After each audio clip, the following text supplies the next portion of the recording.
My name is Harper, and I don't know why I even bother reporting this. Maybe because after so many years, I still wake up in a cold sweat at 3 in the morning, with that white light burning behind my eyes.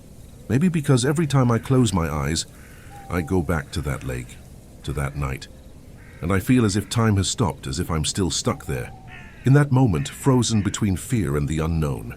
Or maybe, and this scares me more than anything else, maybe I'm trying to convince myself that it was real, or that it wasn't. It happened in the summer of 1992. My brother Matt, myself, and our 2 closest friends, Todd and Rick, decided to camp for 3 nights in the Allagash Forest in Maine. We were all around 23 years old, and none of us took life seriously at that time. It was a trip between friends, something to disconnect us from the world, fishing, drinking, cheap beer, laughing at old stories, and inventing new ones around the campfire.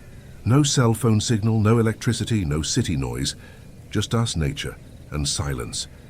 The forest was absurdly silent, not the peaceful kind like a calm place where you go to meditate. It was a thick silence, thick as fog.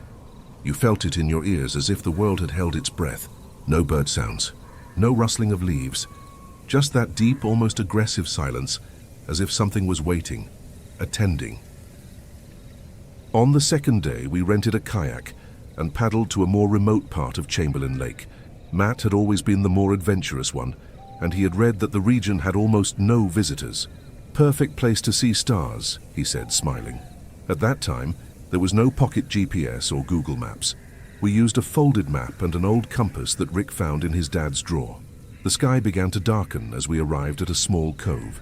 The water there was so still that it looked like a black mirror, reflecting the first stars that appeared.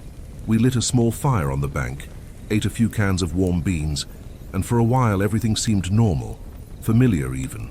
It was only when the wind stopped completely, and I mean completely, that things started to change. The smoke from the bonfire rose in a straight line, as if the world had entered a state of pause. We were all sitting at the water's edge when Todd pointed to the sky and said, "What is that?" The tone of his voice was enough to silence us all. We look. It was a light, but not like that of a plane or helicopter. It was spherical, so intensely white that it seemed to cut through the surrounding darkness. Property, perfect, without blinking, without emitting sound, just hovering there. At first we tried to rationalize. Rick said it could be a satellite, a military drone, even though drones at that time were more of a science fiction concept than a reality. I tried to say it must be Venus or some planet reflecting sunlight, but deep down none of us believed it. Then the light pulsed. Once, twice, 3. Each pulse seemed to pierce the air like a wave of invisible heat. I swear the ground shook beneath my feet, even though no one else said anything at the time. "Row!" shouted Matt, his voice cutting through the silence like a blade. And that's what we did.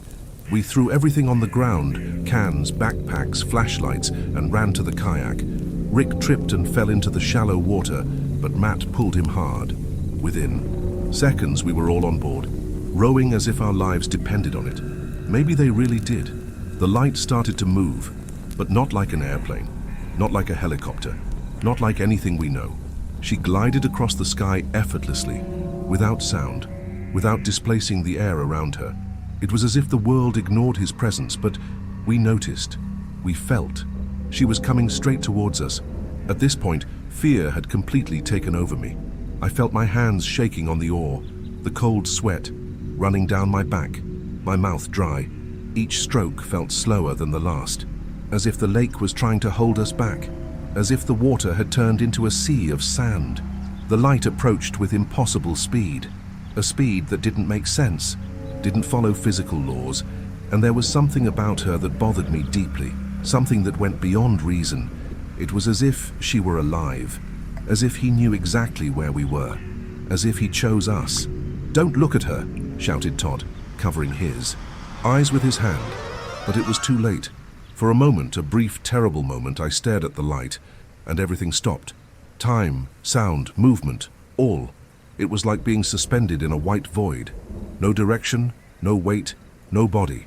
There was just a hum, low, serious, vibrating straight to the bones. And then, images. Fast, disjointed, faces, shapes. fragments of something my mind couldn't understand. A forest, but not like ours. Black trees, grey sky, and a sound, like crying or distorted laughter. All this in seconds, maybe less. When I came to, I was lying on the bottom of the kayak, breathing heavily. Matt screamed my name, shaking my shoulder. Todd cried. Rick trembled, repeating under his breath, "She knew, she knew." And the light, it was gone, disappeared as if it had never existed. The sky was clear, silent, the stars back in place, the calm water, and yet there was something different, as if the world around us were out of alignment, off axis, even if imperceptibly. The forest was still there, but it seemed smaller. The shore of the lake further away. The air is denser. We returned to camp in silence. Nobody said a word. No jokes, no theories, no comments. Just looks. Looks that said, "Did you see what I saw?" And the next morning, when the sun finally rose and we thought it was all over, we realized something was wrong. Very wrong. But that part, I still can't tell.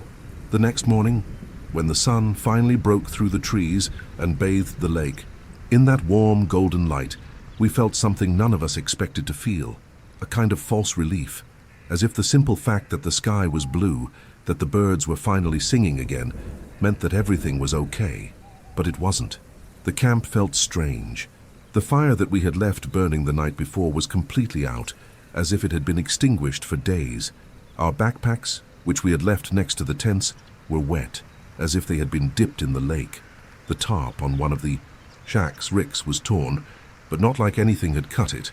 It was more like it had come apart. The edge looked corroded, jagged, like burnt paper. And the weather.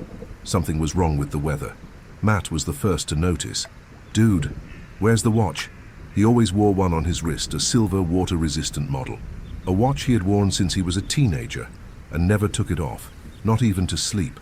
But now it wasn't there. Gone.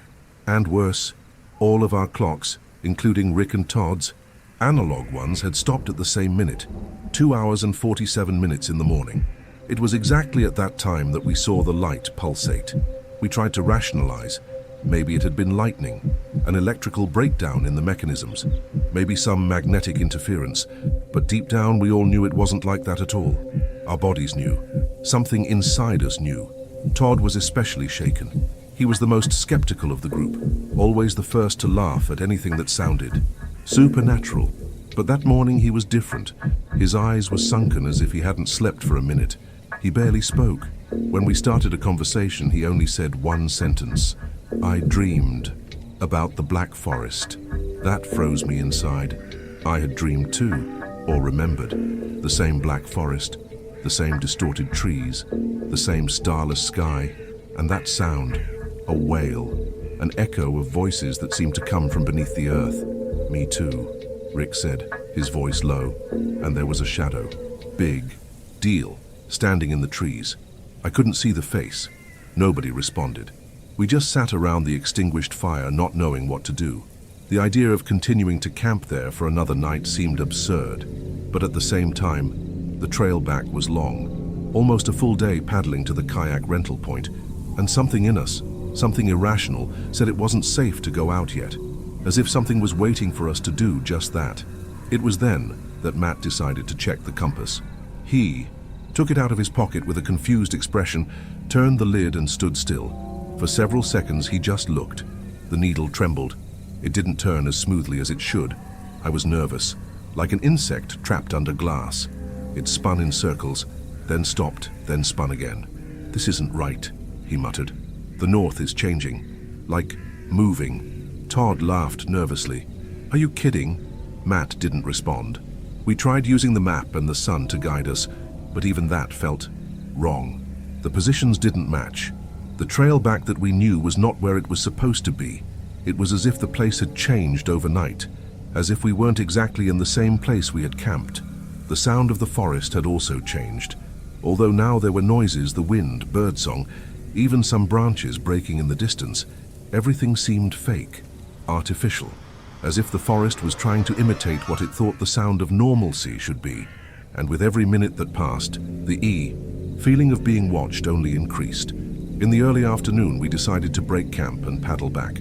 But the lake was no longer the same. The cove where we had stopped seemed narrower, different margins, and when we paddled to where there should have been a fork between the channels, we found only trees, dense, closed, as if the forest had swallowed the way back. "That's impossible," Rick said, letting go of the oar for a moment. "This was open yesterday. There was a channel here. We tried another side, and another, but everything led to alleys with thick vegetation, roots exposed like gnarled hands sticking out of the ground. The water seemed darker, thicker, and there was a smell, a faint odor, almost imperceptible, but it filled the air like a warning. Something dead was nearby. At one point we heard a sound that made us freeze. 3 pulses, lows, serious, not coming from the sky but from the lake, as if something underwater had mimicked what we saw the night before. Matt turned around slowly. "Let's get out of here now." But where?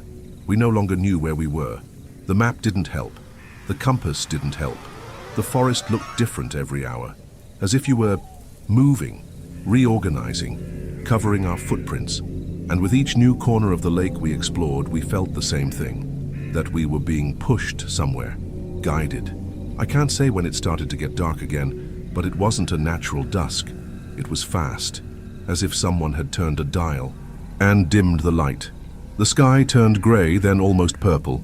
The shadows grew too long until they no longer made sense, and the forest began to make sounds that no forest should make. Dry noises, snaps, murmurs, and in the distance again, that light. But that time she wasn't in heaven. It was among the trees. She was among the trees. The light, not in heaven, not floating distant and silent, like the first time. Now she walked. Yes, he walked, because that's what it seemed like, as if it had legs, as if it were a creature. She came through the shadows of the forest, swaying from side to side, as if exploring the terrain, sniffing the world around her, and we couldn't move. We stood at the water's edge, our feet digging into the damp earth, our eyes wide. The light was smaller than before, but it was more intense, a white glow cutting through the darkness between the tree trunks, advancing little by little. And there was a sound now, a rhythmic crack, like bones being slowly broken, followed by a wet hiss like flesh being dragged. "Run," I whispered, but my voice didn't come out. The body didn't respond. Rick fell to his knees.